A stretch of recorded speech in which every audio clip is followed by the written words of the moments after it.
24 septembre 2017, l'AIDC, Association internationale de la diaspora congolaise, avait organisé son premier congrès autour du thème « La problématique du développement humain en RDC et sa diaspora ».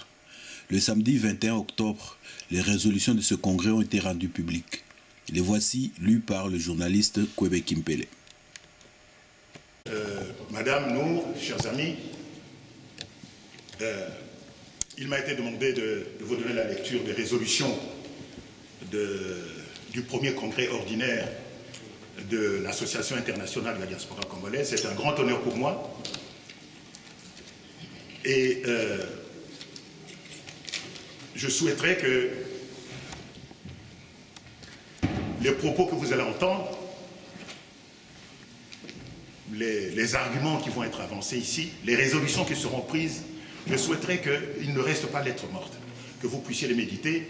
Et la meilleure façon de le faire, c'est certainement de vous procurer cet ouvrage, que vous puissiez le garder sur vous, sous le coude, pour le consulter à tout moment.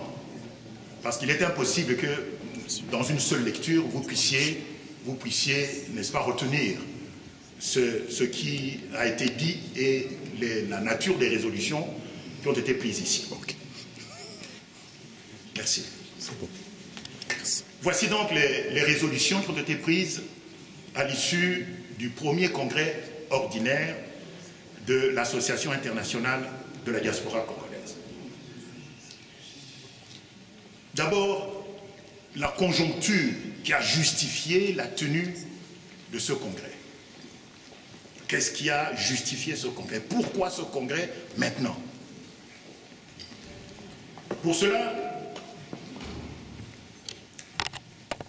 il y a une lettre qui décrit la conjoncture et qui justifie la convocation de ce congrès. Cette lettre est une lettre ouverte du ministre honoraire Kiakwama Kiakiziki, que j'ai connu à l'époque, brillant intellectuel, ministre des Finances notamment. Cette lettre, oui, je vous en prie.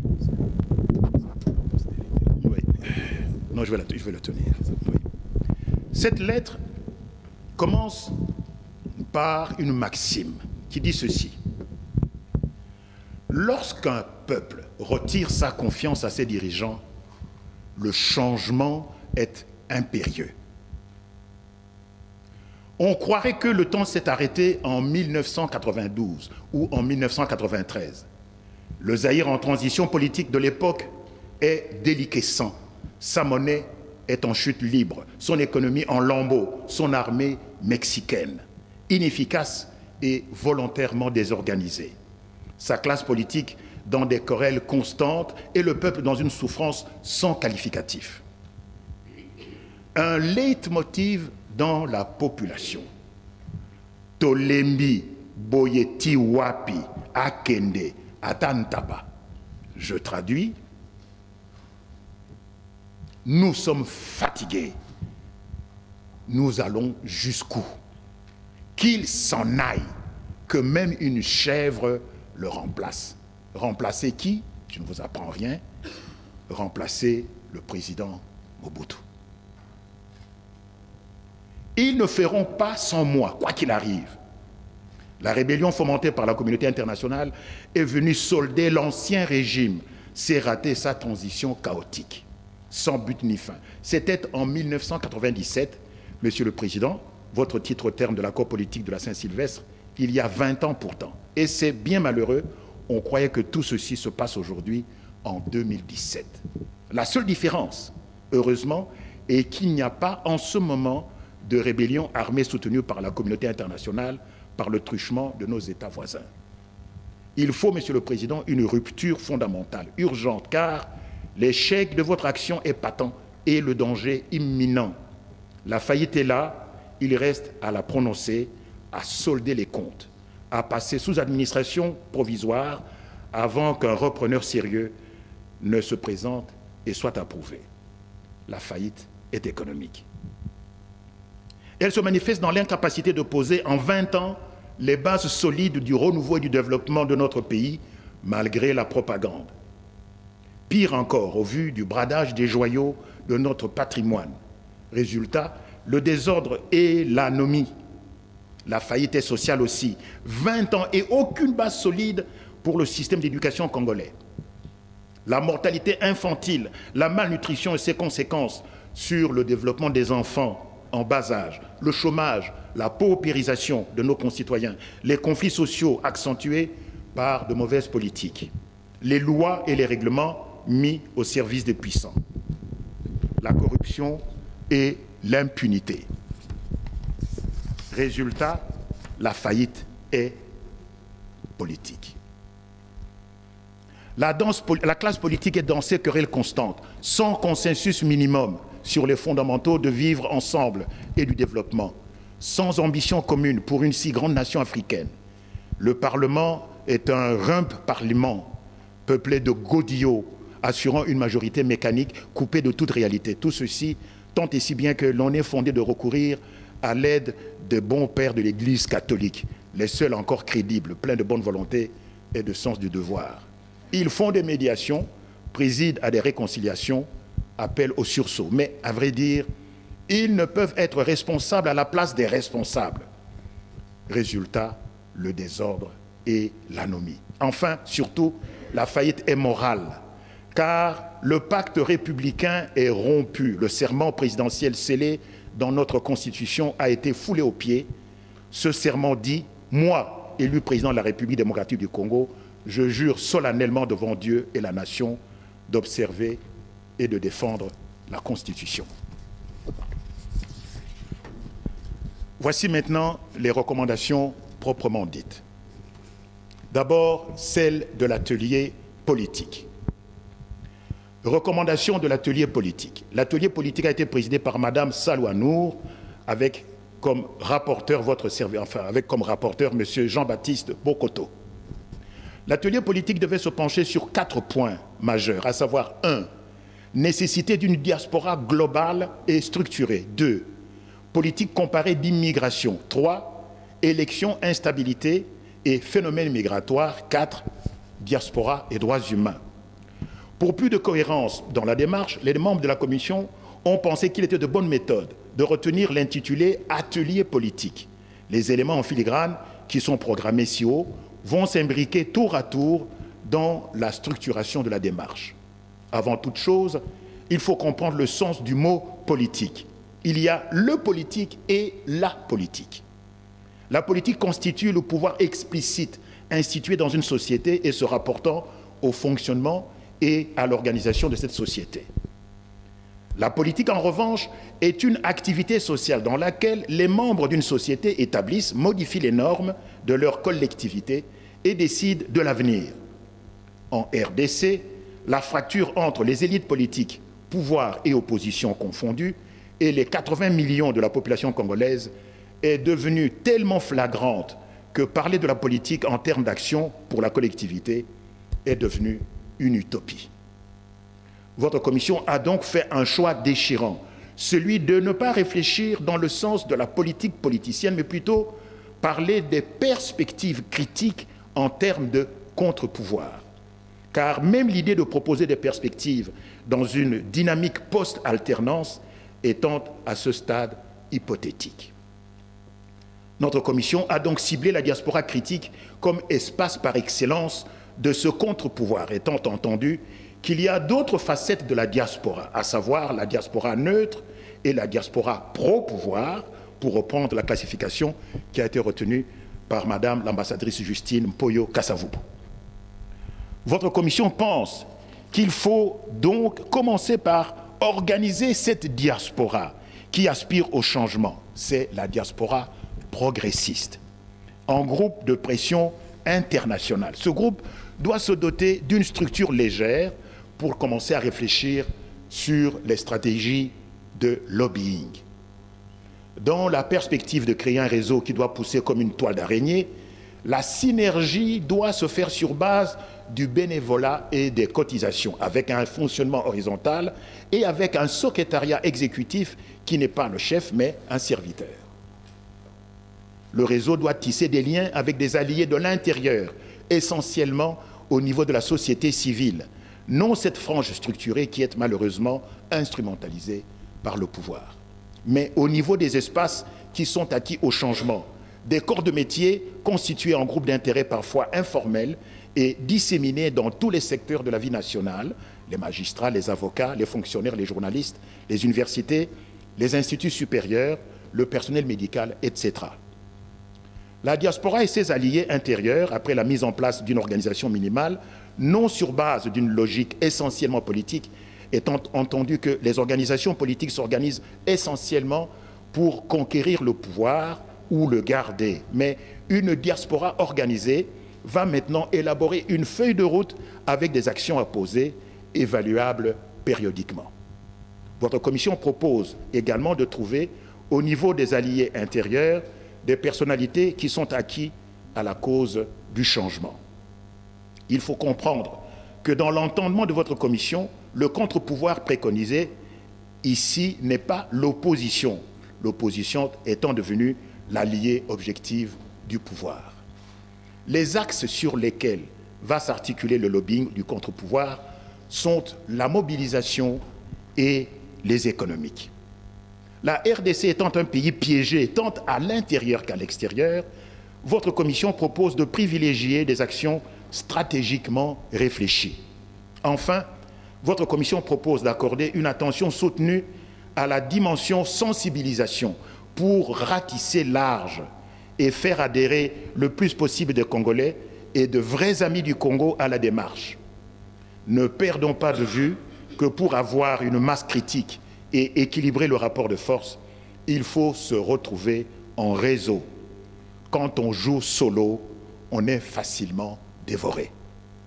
Voici donc les recommandations formulées par votre commission et qui vont rencontrer, nous en sommes sûrs, votre assentiment, fait à Bruxelles le 23 septembre 2017 pour la commission politique, le rapporteur Jean-Baptiste Bokoto.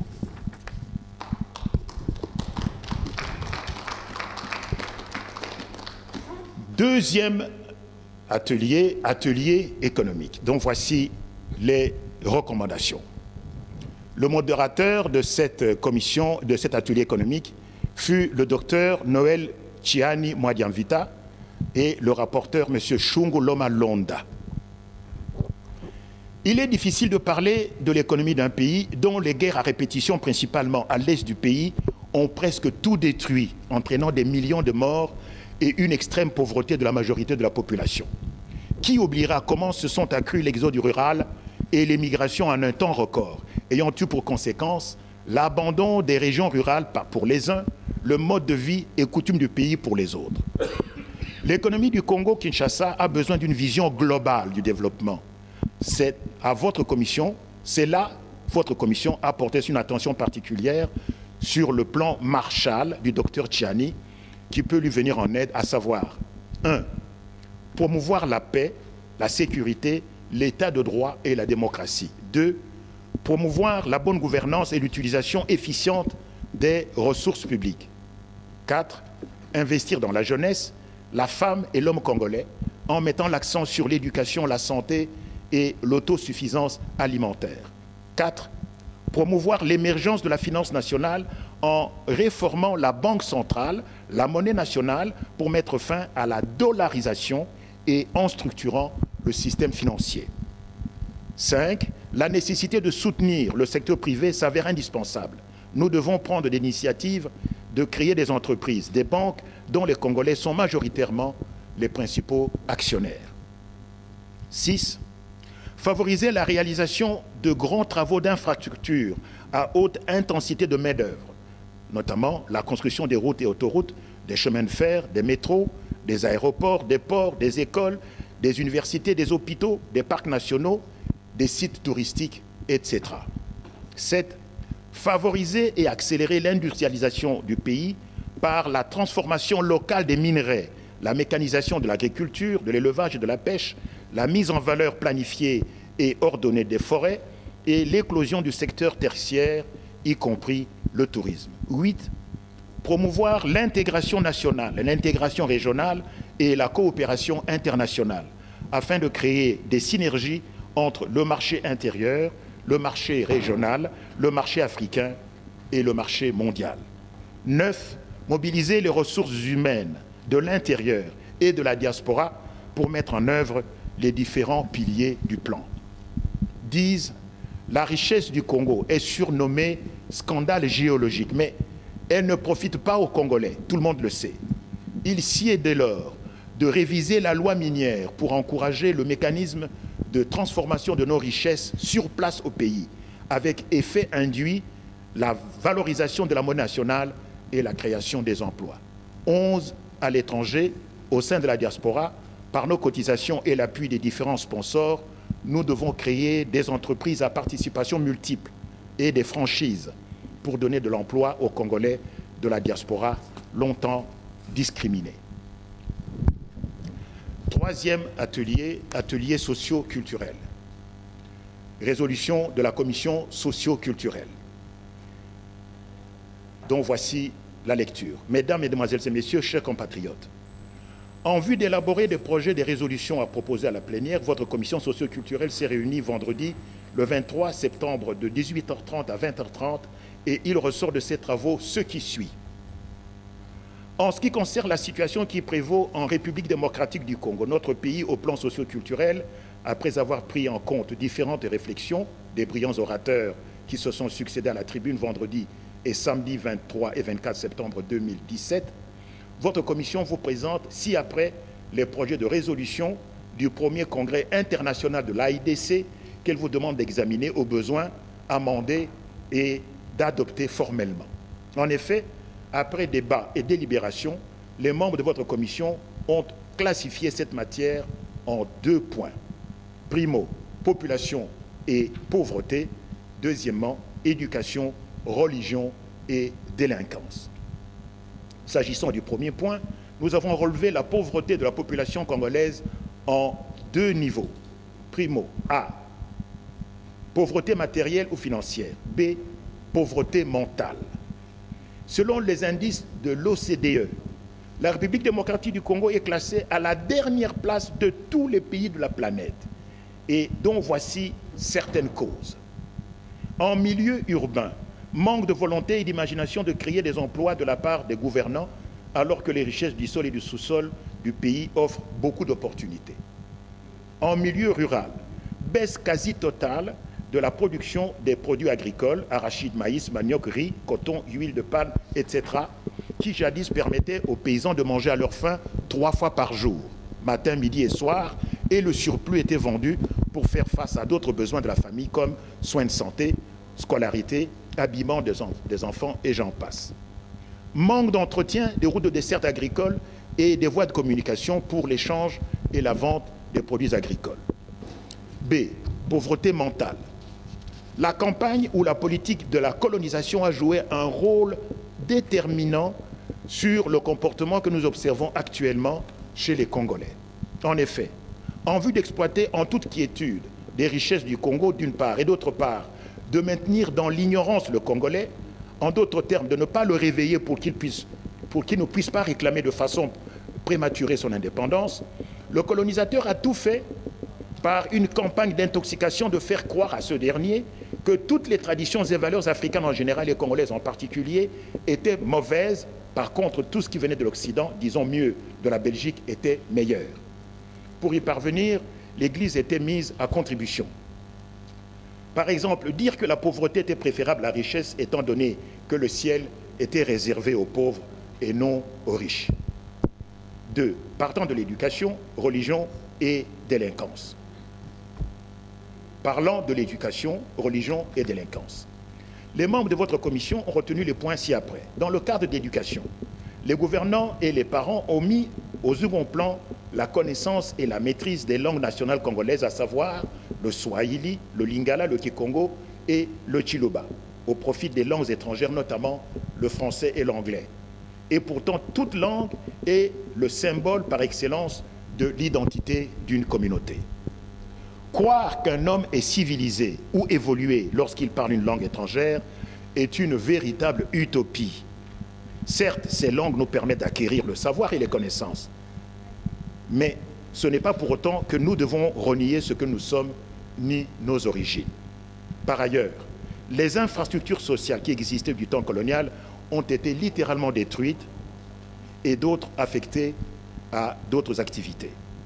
Sur ce point, devons-nous noter que les enfants de la rue constituent-ils pour le Congo une véritable bombe à retardement, comme l'a si bien chanté l'artiste Chimanga? Au regard de ce qui précède, votre commission vous propose donc ci-après des suggestions qu'elle demande d'examiner au besoin amender, surtout adopter formellement comme résolution du premier congrès international de la diaspora congolaise en cette matière. 1. Organiser la société congolaise à se constituer en contre-pouvoir. Pour cela, il faudrait au préalable créer une conscience collective par la sensibilisation et la mobilisation de la population grâce à la mise en place des réseaux de communication à travers tout le pays. Deuxièmement, consolider l'identité nationale par l'enseignement des langues nationales congolaises à la maison et à l'école. Troisièmement, valoriser l'image de la femme congolaise par la création des œuvres appropriées, notamment les statues, les tableaux et les chansons. Quatrièmement, l'Église en RDC devrait, en plus de la Bible, enseigner le sens du patriotisme aux Congolais, contrairement au rôle qu'il a été obligé de jouer à l'époque coloniale. Sixièmement, conclusion, agir en solo, la voix est inaudible, mais agir ensemble, nous sommes forts. L'union fait la force, dit-on. Par exemple, pour le cas d'espèces adhérées à l'AIDC nombreux, nous devons déplacer des montagnes ou apporter des changements significatifs dans notre pays. Les résolutions de l'Assemblée, avec comme rapporteur M. Omer Ntumba Chabangui, tandis que la modératrice fut Madame l'ambassadrice Justine Poyo Kassavou.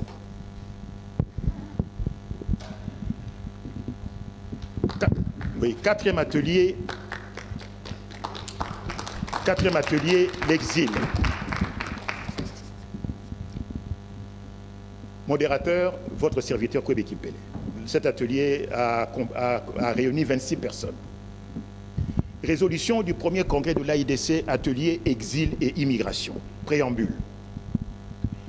Peu de pays et de peuples de la planète ont autant donné ni apporté une contribution aussi remarquable au monde et joué un rôle aussi éminent à travers l'histoire tourmentée du XXe siècle que le Congo et les Congolais. Dans le même temps, il n'existe guère de pays et de peuples qui aient été payés en monnaie de singe, sous forme d'ingratitude, de déni, de mépris, d'oubli, de cruauté, de cynisme et d'humiliation. Depuis septembre 1996, date de l'agression militaire dont il fut victime de la part de la milice armée tutsi-rwandaise dénommée AFDL, Alliance des forces démocratiques pour la libération du Congo, le Congo est ensanglanté par une tragédie sans précédent dans les annales du pays et de la population congolaise, avec un bilan de pertes en vies humaines estimé à 10 millions de morts, sans oublier des campagnes massives de viols, de mutilations sexuelles et des centaines de fosses communes remplies de corps anonymes. Mais si, à travers l'histoire, depuis l'esclavage jusqu'à l'agression de l'AFDL, en passant par la colonisation, les malheurs du Congo sont toujours venus de l'extérieur, il en ira de même de son salut. C'est donc de la diaspora, c'est parmi les millions de Congolais vivant en exil que viendra la libération, la paix et le développement du pays. Dans cette optique, et si on se réfère à l'histoire de l'humanité, le Congo ne serait pas le premier pays. C'est grâce à leurs exilés retenus en Égypte pendant plus de 4 siècles que les Hébreux, s'en retournant à Canaan, purent récupérer leur terre promise sous la conduite de Moïse, même si le prophète, comme on le sait, n'atteignit pas la destination finale assignée à l'Exode. Des millénaires plus tard, en 1948, les Juifs descendants modernes des anciens Hébreux embarquèrent à bord du bateau Exodus pour s'en retourner en Israël et aider à la renaissance du pays. Présents en nombre partout à travers le monde, en particulier en Belgique, les curés et les pasteurs congolais d'aujourd'hui peuvent être considérés comme les émules de Moïse et même d'Ézéchiel durant la captivité des Hébreux à Babylone. Il incombe aux membres du clergé congolais de la diaspora, toutes confessions confondues, la mission sacrée de ranimer et de maintenir allumée dans l'esprit des Congolais vivant en exil la flamme de la mémoire et de la conscience de leur appartenance à la nation congolaise et de leur future retrouvaille avec leur pays d'origine. Derrière les Américains, les Canadiens et les Australiens venus se battre en Europe durant les 2 guerres mondiales nationales durant les deux guerres mondiales, pardon, de 1914-18 et de 1940-45, où leurs troupes payèrent un lourd tribut en vies humaines, derrière ces Canadiens, ces Américains, ces Australiens venus se battre ici en Europe, il faut voir en réalité les descendants de la diaspora européenne sur ces trois continents. Les Canadiens, les Australiens et les Américains sont revenus en Europe, ils ont accouru ici pour secourir et sauver l'Europe, leur patrie d'origine, attaquée par l'Allemagne. Les membres de la diaspora congolaise devraient cultiver la même conscience et une égale volonté envers le Congo. Leur pays d'origine les attend pour y restaurer la paix, pour féconder son progrès social et son développement économique avec toutes les connaissances accumulées par eux à l'étranger. Argumentaire. Durant la Première Guerre mondiale, l'actuelle République démocratique du Congo, alors possession coloniale de la Belgique depuis 1908, sous le nom de Congo belge, s'aligna derrière les pays alliés qui combattirent l'Allemagne. Le monde entier fait semblant d'oublier que la première défaite subie par les troupes allemandes durant la Première Guerre mondiale leur fut infligée par les troupes de la force publique, l'armée du Congo belge, qui les expulsa de toutes les colonies allemandes de l'Afrique de l'Ouest, de l'Afrique de l'Est et de la Namibie. L'Afrique de l'Est, c'était la Dutch Ostafrika. C'est la force publique du Congo belge qui a chassé les Allemands de Kigali, au Rwanda, en avril 1916, de Bujumbura, au Burundi, fin mai 1916, et ensuite de Tanganyika, l'actuelle Tanzanie. Les Congolais firent également couler leur sang sur les champs de bataille au Togo et au Cameroun, deux colonies allemandes également. Mais lors du partage des possessions coloniales allemandes entre les pays victorieux, plus précisément entre la France et l'Angleterre, le Congo a été tout simplement oublié parce que le Congo n'a pas obtenu de gain de territoire en 1918 à la fin de la guerre. Au lendemain de la première coulée de cuivre obtenue aux mines de l'Étoile en 1906, le sous-sol du Congo se révéla comme un fabuleux coffre-fort bourré d'extraordinaires richesses minières. Je vous en ai parlé tout à l'heure. Près de 40 différents minerais, parmi lesquels 6 qui sont considérés comme des matières stratégiques pour les industries du monde entier, furent ainsi répertoriés. Grande consommatrice de métaux, en plus d'être gourmande en sang humain, la Première Guerre mondiale mit à rude épreuve le sous-sol congolais, ses minerais ainsi que bien entendu la main-d'œuvre des indigènes et la sueur des mineurs congolais. C'est ainsi qu'un véritable système de travaux obligatoires fut instauré à travers toute la colonie, transformant le Congo belge en un immense bagne à ciel ouvert, réduisant les gens en personnes taillables et corveillables à merci, puisqu'il leur arrivait, à l'époque, de travailler jusqu'à 18 heures par jour pour fournir les minerais nécessaires aux industries de l'Europe en guerre. La politique appliquée alors par l'autorité coloniale fut justifiée en effet par l'effort de guerre. Lorsqu'après la signature d'armistice, le 11 novembre 1918, qui mit fin à la colossale boucherie humaine, il fallut reconstruire l'économie du monde entier, ruinée par les destructions du grand conflit, les industries de la planète furent appelées en abondance de nouveau aux richesses géologiques ainsi qu'aux bras congolais.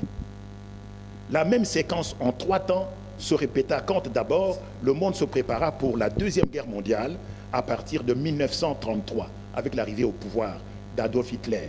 Puis, dans un deuxième temps, tout au long des 5 années durant lesquelles ce second conflit majeur déploya ses œuvres de mort et de destruction. Et enfin, au cours de la décennie qui suivit la défaite allemande le 8 mai 1945. Le Congo belge s'est toujours battu et a toujours œuvré aux côtés des forces et du camp allié. Tout au long de ces années, la colonie belge, les fameuses richesses du sous-sol et la main-d'œuvre du Congo belge fournirent une contribution décisive au reste du monde. Je répète, au reste du monde. Mais une longévité aussi remarquable dans la fidélité et l'amitié n'a jamais trouvé de répondant du côté occidental, dans les rangs de ces banquiers, de ces industriels et de ces opérateurs économiques, de ces hommes politiques et de ces médias. Jamais, en effet, la part apportée et le rôle joué par le Congo belge au cours de ces événements ne furent reconnus politiquement, ni récompensés sur le plan matériel, ni actés juridiquement. Mais ce n'est pas tout. De tous les apports à mettre à l'actif du Congo et des Congolais, le plus historique demeure sans conteste les 1250 tonnes de minerais d'uranium extraites des mines de Chinkolobwe en province du Katanga, et qui permirent la fabrication par les États-Unis, par les savants et les industriels américains impliqués dans le projet Manhattan, des 3 premières bombes atomiques de notre humanité terrestre. La première de ces armes fut testée sur le site situé dans le désert d'Alamogordo, dans l'État du Nouveau-Mexique, le 16 juillet 1945. La deuxième et la troisième bombe atomique, vous le savez, furent lâchées au-dessus des villes japonaises d'Hiroshima le 6 août et de Nagasaki le 9 août 1945. Dès lors, on peut affirmer que le globe terrestre, son humanité et tous les autres règnes de la nature qu'il porte sont entrés dans l'âge atomique pour le meilleur ou pour le pire, grâce à l'uranium, n'est-ce pas, ou à cause du Congo, de ses minerais et de la main-d'œuvre indigène congolaise. Il s'agit en l'occurrence d'une immense responsabilité, au moins spirituelle, car si par malheur une 3e guerre mondiale devait éclater, un tel conflit prendra nécessairement les caractéristiques d'une guerre nucléaire planétaire. Les nations en conflit n'hésiteront pas longtemps en effet avant de puiser dans leur stock d'armes atomiques et de s'en servir, risquant du coup l'annihilation de toute forme de vie sur la planète. Aucun individu doué de raison ne peut soutenir l'idée aberrante qu'un tel rôle assigné au Congo, aux minerais d'uranium du Congo et aux Congolais pourrait être attribué à un simple décret du hasard. Durant toutes ces années, $1 investi au Congo en reportait au moins 4. À la même époque, un tel taux de rentabilité ne se rencontra dans aucun autre investissement au projet, qu'il s'agisse des canaux de Suez ou de Panama ou encore, évidemment, des emprunts russes, puisque ces derniers se soldèrent par un véritable désastre financier lorsque les communistes s'emparèrent du pouvoir en Russie en octobre 1917, avant de décréter dans la foulée l'assassinat du tsar Nicolas II et de toute sa famille, ainsi que la nationalisation de la terre, des industries et de tous les secteurs de l'économie russe. Dès lors, le Congo belge se révéla l'une des affaires les plus rentables, sinon la plus rentable durant la première moitié du XXe siècle. À un tel pays et à une telle population, le reste du monde ne devrait-il pas témoigner un minimum de gratitude, sinon de reconnaissance? Mais alors, pourquoi n'en est-il pas ainsi? Ces questions seront très importantes au moment des résolutions. Le Congo qui a si tant donné, pourquoi reçoit-il si peu? Finalement, en quoi consiste le fait des nations dites à la fois développées et civilisées? N'est-ce pas une gigantesque imposture?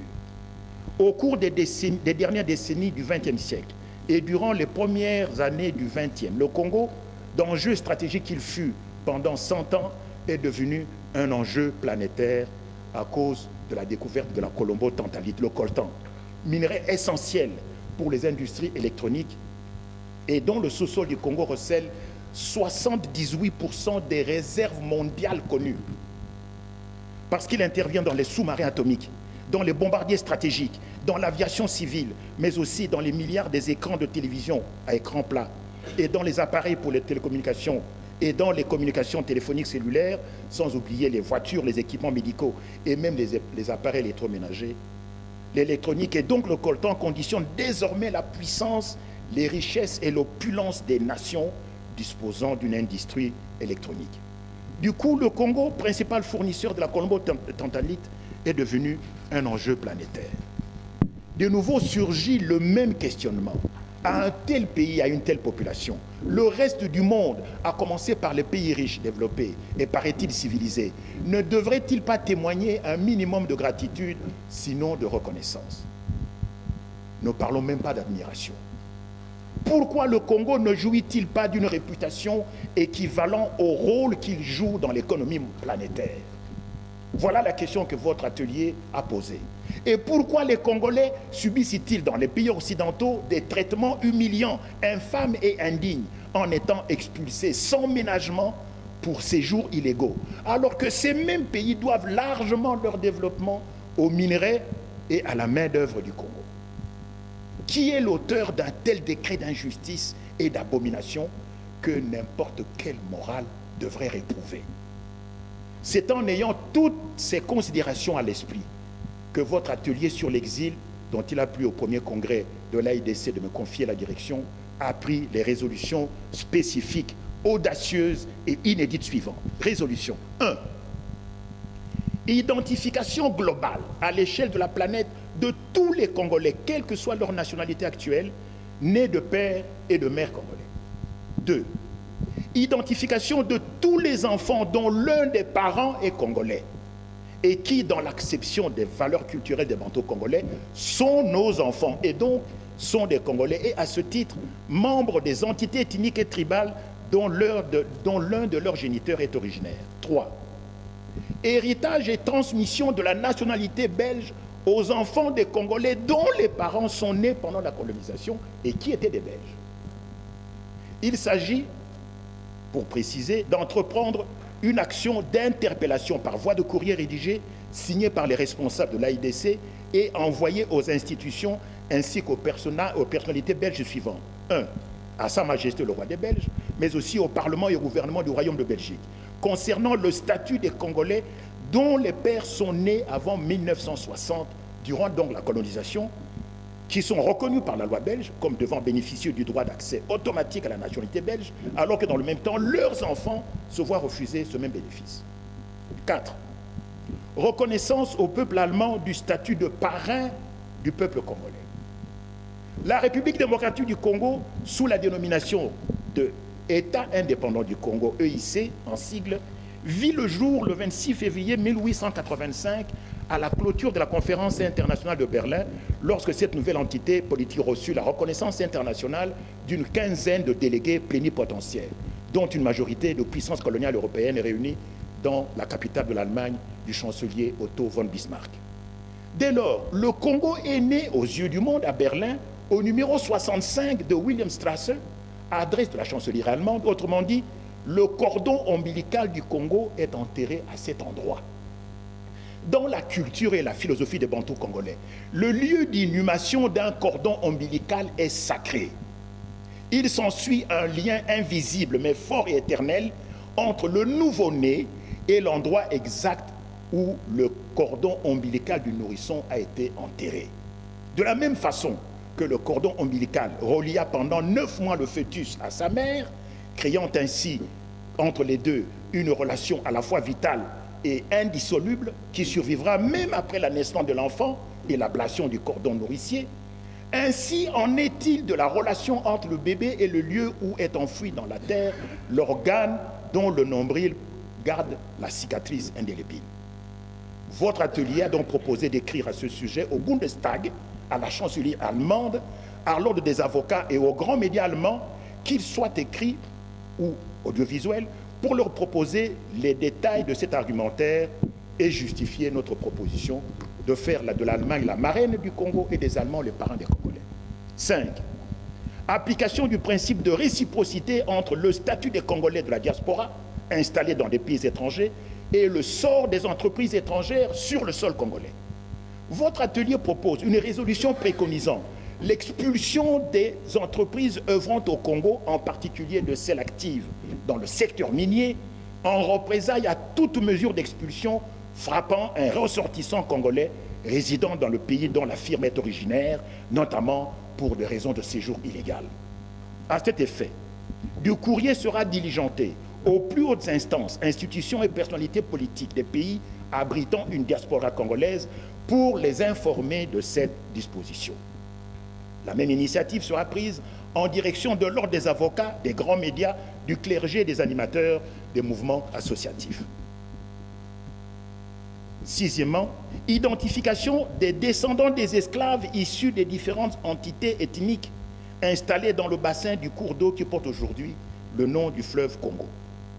Il s'agit des Congolais de la diaspora historique, issus d'ancêtres qui furent vendus comme esclaves aux États-Unis, à Cuba, dans les pays d'Amérique centrale et latine, dans les Antilles et les Caraïbes, ainsi que dans les îles de l'océan Indien et de l'océan Pacifique.